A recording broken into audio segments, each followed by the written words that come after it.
You and Your Young Child, a program of information and services available for you and your child from prenatal to age 5. You and Your Young Child has been brought to you in part by Minor Family Dentistry and by the Sternberg Museum of Natural History. Minor Family Dentistry would like to bring you the following dental health tip. It's recommended to have a dental checkup no later than your child's first birthday. An adult should brush for a young child and monitor older children's brushing to ensure a good job is done. Flossing should start when teeth are touching. Minor Family Dentistry wishes you good dental health. Families, including children of all ages, are welcome. Minor Family Dentistry, 1010 Downing and Hayes. Find them in the Next Tech directory.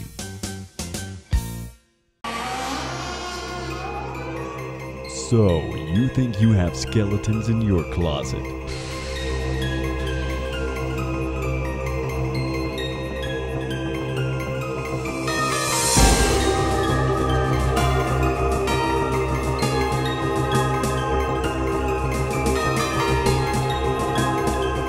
Come to Sternberg Museum, where we let our skeletons out of the closet. Hello, and welcome to You and Your Young Child, the program devoted to early childhood. My name is Dana Stanton, and I'm the coordinator of the West Central Kansas Smart Start program. And with me today, I'm not sure which direction to look, I have two guests. First, Elaine Rupp. Welcome, Elaine. Good morning. Now, Elaine is with the Healthy Start program, correct? That's correct, for Ellis County. Yes. And we have Brenda Vidstam on the other side. And Brenda, you are with? I'm with the Hayes Area Children's Center Infant Toddler Team. It's Part C, Early Intervention. Okay. Now, today, though, we're going to talk about a project that's kind of new to our community, and it's called Z for 9. And now, Elaine, first of all, tell us, what is Z for 9?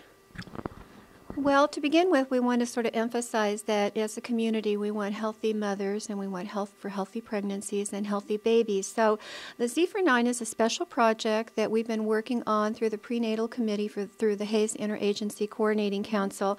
And we really want to address something very important, and it's the alcohol consumption that really should not be occurring from the moment of conception through the whole 9 months of pregnancy. And we were fortunate enough to get a special grant from the Children's Miracle Network that's going to help us address this issue in our community and really help emphasize what fetal alcohol spectrum disorders are. And so one of the ways that we're going to be doing this in the community is by providing through this grant special materials for the schools, particularly the high schools, that will be used in the child development classes. And it will provide the teachers with some tools that they can use to explore this with their students. And that will be done at Hayes High, Victoria High, and Ellis High School. In addition to this, we're going to be using different types of media within the community to draw attention to fetal alcohol syndrome posters, magnets that can be displayed. And in addition to that, we're using the LED signs so that people maybe that are in our community can also... I know I've seen that sign out by the high school, the big sign. Yes, and that right now is going to be there through the end of this school year, but then it will be moved to another location at 22nd and Vine Street so that more people will be able to view it. But it's a nice way to get a visual message to a lot of people. And what we really want to do is stimulate conversation about this important topic. And we want to remind women that if there's any possibility that they might be pregnant or they're planning to become pregnant or they are pregnant, that we do not want to drink. There's no safe time, no safe amount. And so essentially what the Z for 9 is it's stating that zero consumption of alcohol for 9 months. Z for 9. Z for 9. Now, I know I've heard some people say, you think most people would know this, but some people say, well, it's not that big a deal for someone who is pregnant to, drink alcohol. I'm assuming you're going to tell me that's incorrect. I am, because studies have shown conclusively that even low amounts of alcohol during pregnancy can have adverse effects. So there's really no safe time, again, and no safe amount. If a woman drinks, she is putting her embryo or her fetus at risk for a variety, a spectrum of disorders and disabilities. And I think that the misconception is that we feel that the placenta is just this barrier wall that's going to hold out everything, but alcohol passes quite freely through the placenta. So when mom drinks, baby is drinking. And the first 12 weeks of development are really critical and crucial, particularly when we think of the neurological system, the brain, the spinal cord. And in addition to that, major organs are being formed, facial features are being formed. So even before a woman knows that she's pregnant, damage could already be occurring to her fetus. Now, you said there were going to be materials available in schools. I'm going to switch over here to Brenda. Why is it important that we share these things with in our schools? Well, we want to get the information out to the schools for the students, for the teachers to get that information to their students. All students could benefit from the information that we have, and kids need to understand that if they're drinking and if they're sexually active, they may be pregnant. They may not even know that they're pregnant, and if they're drinking, they could be causing harm to their unborn baby.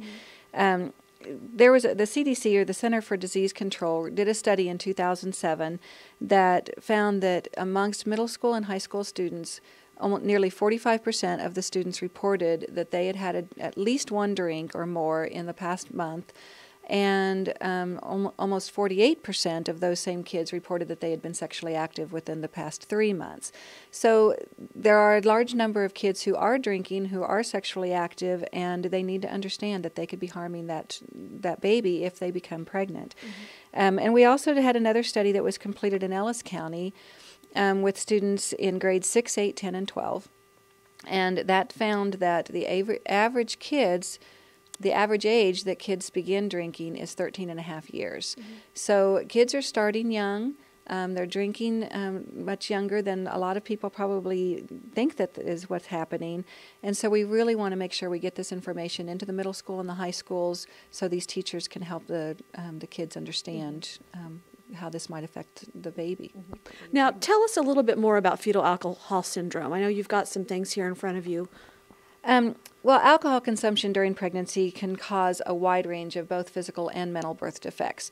Oftentimes people don't recognize that. They may say, well, I drank during my pregnancy and I didn't have any problems with my baby, or my baby didn't have any problems. That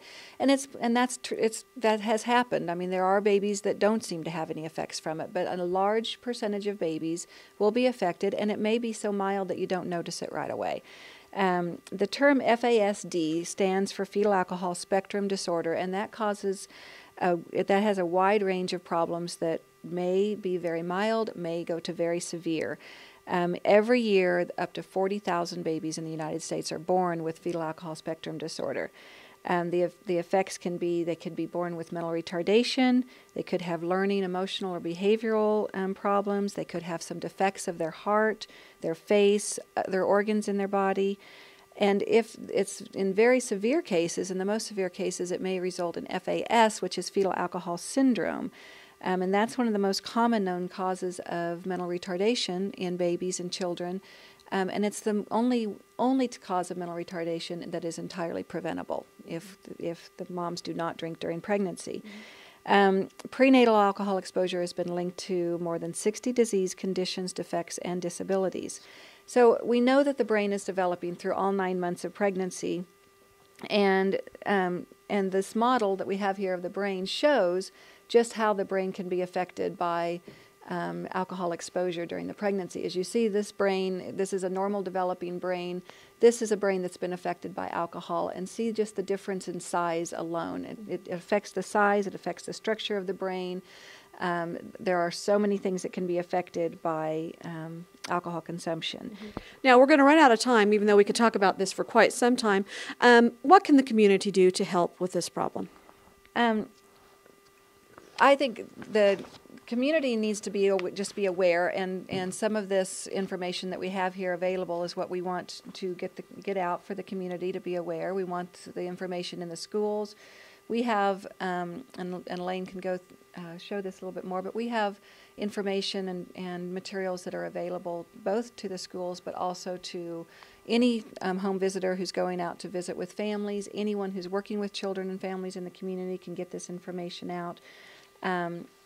So we really want to stress that we have information available to anybody. And if anyone has any concerns, and questions and just wonder whether their child has been affected or a child they know has been affected, they can call the Children's Center. We have Part C infant toddler team. We can evaluate the child. There's no cost to families for this service. And What is that number? It's 625-3257. Okay. Hayes Area Children's Center. One final thing. One final thing is to remember that 50% of pregnancies that occur are unplanned. And so we want to be aware of a preconception health plan among women that we're thinking about the possibility if we could be pregnant, become pregnant, that there's no safe time, no safe amount. So for women, be a friend, tell a friend that there is no safe time, no safe amount. Thank you so much, ladies. You've been watching You and Your Young Child, the program devoted to early childhood. Parents, remember, you are your child's first and best teacher. Thank you. Thanks for watching You and Your Young Child, a program of information and services available for you and your child from prenatal to age 5. You can watch the program weekdays in the noon and 9 o'clock hours. You and Your Young Child has been brought to you in part by Minor Family Dentistry and by the Sternberg Museum of Natural History.